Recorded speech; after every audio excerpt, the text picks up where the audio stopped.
Hey everybody, Mrs. Price here. Today I am starting the crochet along from Menagerie of Stitches, and I'm making the ghost, and this was designed by Lauren Espy.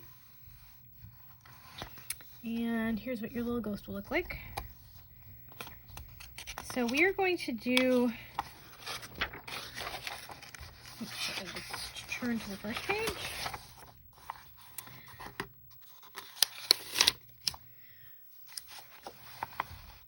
We are going to start on round 1, and then I have another video on round 2. So round 1 is making 6 stitches in a magic ring. So that's how you're going to start off all of these little guys with magic ring with the 6 stitches. So what you're going to need is a crochet hook. This one is a letter F or a 3.75 millimeter. And then you're going to need some worsted weight yarn and just, I have a partial skein here. Just the red heart yarn is good. And you need a stitch marker, or you could use a paper clip or a safety pin. So anything that would keep your stitches. So right now I'm going to show you how to do the magic loop or the magic ring, and there are lots of different ways to do this. So if this way doesn't work for you, look on the internet, on YouTube, and find a way that makes sense to you. So I'm going to take my working yarn, it's over here, this is my tail, and I am going to, this is my left hand, I'm taking my yarn and I'm wrapping it under my middle finger, I'm crossing it, I'm going to hold with my thumb and my index finger, and then I'll have the working yarn drape over my pointer finger. So here's my, this is going to end up being off camera, but that is your tail. So basically I'm pinching this shut so it doesn't go anywhere. Then I'm going to take my hook and I'm going to put it through, and I'm going to grab my working yarn and I'm going to pull it right through that loop. So if I take my fingers out, there's my magic ring and there's my loop. So I want to make that a little smaller. So I'm going to hold everything. I'm going to give that a little tug so it's not quite as large. And then what you're going to do is chain 1. So this is where it gets kind of tricky because it's very loopy, very loose right now. So the best thing you can do is pull that loop a little smaller and then hold your magic ring where it overlaps with your thumb and your middle finger, and then you're going to yarn over. So a yarn over is just putting your yarn over that hook, and you really got to hang on to this because it's, the loop's pretty big right now, the ring, and then you're just going to chain 1.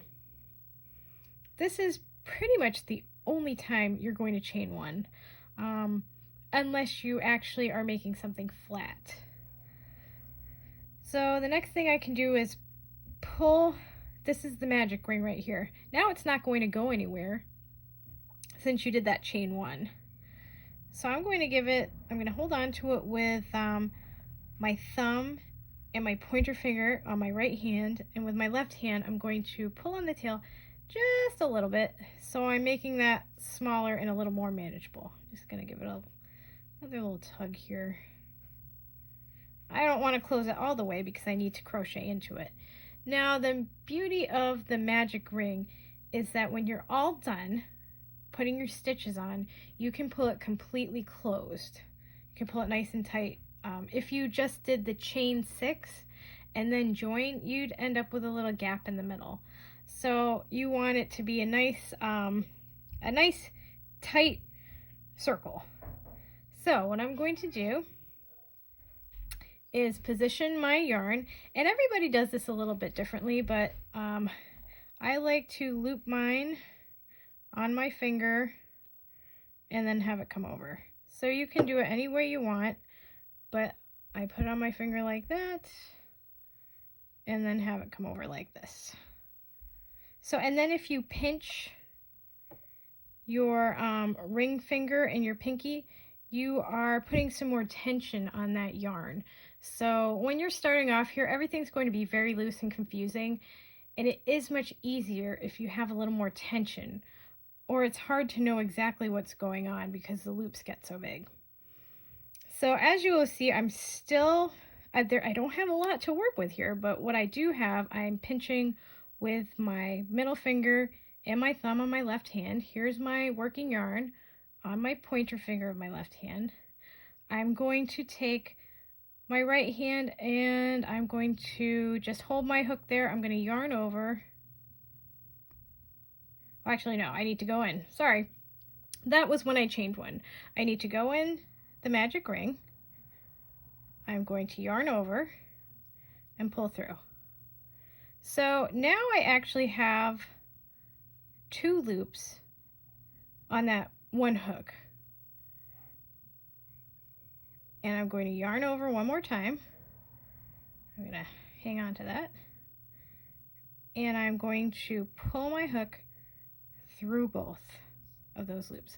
So this right here is actually my first stitch. So you can see that this is coming out of those 2 legs of the V.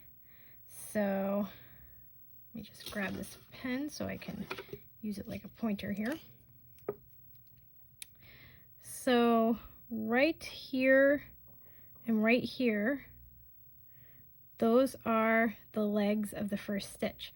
This right here, this little guy right here, that's where you chained one, and you're not going to need that, so we're just going to leave that alone. But you have to have something so your first stitch can have some structure to it. So that's why we're doing that chain one. But you can see, I'll pull that a little bit. You can see right where this loop is coming out of, that is your first stitch. So let me move that back a little bit. That right there, I just put my pen under it. Those 2 legs, that's your first stitch. Right, let me put my hook back in. So that's number 1. So it said to chain or to 6 single crochet. So that's 1 single crochet. So for the next one, I don't have to chain one. All I have to do is go in the loop, yarn over. So now I have my 2 loops, yarn over again. I'm going to hang on to that and pull it through the 2 loops. So that was a single crochet. So now I have 2. I have 2 stitches on there. 1 and the 2. Okay, so now I'm going to go for 3. Sometimes I have to reposition my yarn, especially at the beginning here when it's kind of floppy and there's not a lot going on. Anytime you start something with fiber arts like this, it's a little bit tricky getting them going. Once you get going, it becomes much easier. Okay, now I'm going to go in from the front to the back of the magic ring. I'm going to yarn over it. That almost yarns over on its own. You're going to pull it through. You have your 2 loops. You're going to yarn over again. Make sure I'm hanging on to that. And sometimes if you're having a hard time pulling that hook through, especially if you are crocheting very, very tightly, it does help to rotate this down and sometimes wiggle through if you're having a rough time. So now we have 3 stitches on there. 1, 2, 3. Here, I'll point them out. 1, 2, 3. Okay, so I need 3 more. So I'm going to turn it, and when you are going in from the front to the back of this magic ring, you do need to make sure you're going over both of these strands of yarn. If you only have 1 strand of yarn, then you won't be able to pull it closed. Okay, so I'm going in from the front to the back of the magic loop. I'm going to yarn over and pull through. I'm going to yarn over again and then pull through. So if you do end up splitting any yarn, it will make it more difficult to pull through. So you want to make sure you're not splitting any of this yarn. So now I have 4 stitches. You need 2 more. Okay, in through the front, yarn over, pull through, yarn over again. Whoops, yarn over again. Hold on to that with your thumb and your middle finger on your left hand, and then wiggle that through. Okay, so I have one more. So let's just count up the stitches that I have now. I have one, there's 1, 2, 3, 4, 5. So that means I have one left. And remember, this little guy right here, that was the chain one. So let me reposition my yarn. I'm gonna hang on to this. I'm gonna go in from the front to the back of the magic ring, yarn over, have my 2 loops. I'm gonna hang on to that, make it nice and steady, yarn over again, and then through those 2 loops. So I should have 6 stitches. I'm gonna take my hook out for just a minute so we can count those to make sure that we have the 6. So there was my chain 1, so we don't have to worry about that, but I have 1, 2, 3, 4, 5, and 6. So I have my 6. The next step of this is to go ahead and join the magic ring and then put 2 stitches, 2 single crochets in each of these single crochets. I have another video for that. If you get to this point and you have to stop, that's cool. I'd say it's easy for this to hang out on your hook, and if you were nervous about it and you spent like an hour on this and you don't want it to get pulled out, take your stitch marker or your paper clip or your safety pin, and if you just put that right in through there, you could even pull it a little bit. That's not going to go anywhere, and then when you're ready to keep going, you can just give that some slack, take it out, and then put your hook back in. But check back here on my YouTube channel for step number 2 or round number 2. So, and you can see how I can pull that and it's becoming a little ring here. I could pull it all the way, but you actually don't want to do that until you join. So we did this right here, this whole unjoined ring is round 1, 6 single crochet in magic ring. So this tells you how many stitches you should have by the end of the round. So I do indeed have 6 stitches, and the abbreviation STS is stitches and SC is single crochet. So there's a whole list of what the abbreviations mean at the beginning. But if you have the directions, you'll already be able to look at that. But as you can see, it will tell you you're going to be increasing. So it goes from 6 to 12 to 18 to 24 to 30 to 36, and then we stay at 36 from round 7 to 22. And when you don't increase, what you make is actually like, it'll look like a little test tube.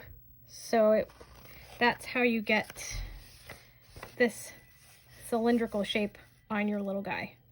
All right, I will see you later, and thanks for learning. Bye.